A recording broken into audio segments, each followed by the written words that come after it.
वह हैरान रह गई। अपने बेटे को बचाने के लिए उसने सफाई दी कि उसे इन दिनों जुकाम था और वह ठीक से सफाई करना भूल गई थी। लेकिन उस समय युवती को कुछ गड़बड़ लगी।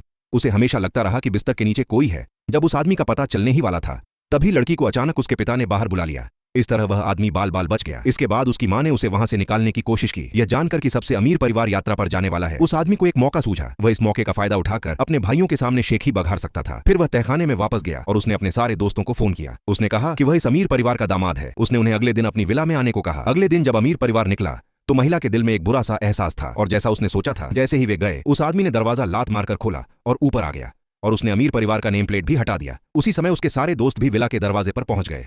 उस आदमी ने गर्मजोशी से उनका स्वागत किया। जैसा कि उम्मीद थी, वे लोग शहर में आए देहाती लोगों की तरह सब कुछ देखकर हैरान हो रहे थे। जो भी चीज देखते उन्हें उत्सुकता होती। उन्होंने तो घर में जन्मदिन की पार्टी भी मना ली। दूसरी तरफ असली अमीर परिवार बिल्कुल शांति से समय बिता रहा था। युवती को याद आया कि उसका पासपोर्ट घर पर ही रह गया है, इसलिए उसने अपनी मां से कहा कि वह उसके साथ वापस चले। लेकिन घर लौटते समय वह बहुत बेचैन थी। उसे लगातार लग रहा था कि कुछ अनहोनी होने वाली है। उसी वक्त उसे याद आया कि अभी अभी एयरपोर्ट जाते समय रास्ते में कुछ बाइक सवारों से मुलाकात हुई थी। वे अमीर परिवार के विला जाने की बात कर रहे थे। यह सोचते ही उसका चेहरा बदल गया और उसने तुरंत ड्राइवर से गाड़ी तेज चलाने को कहा। लेकिन उस समय तक वह आदमी अनजान था और डींग मार रहा था कि इस घर की हर चीज उसी की है। उसकी मां यह सब बर्दाश्त नहीं कर पाई और उसे रोकने लगी। अप्रत्याशित रूप से उसके ही साथी ने उसे मार दिया। उसका चेहरा तुरंत बदल गया और वह गुस्से में खड़ा हो गया। उसे लगा था कि उसका बेटा उसका साथ देगा, लेकिन अंत में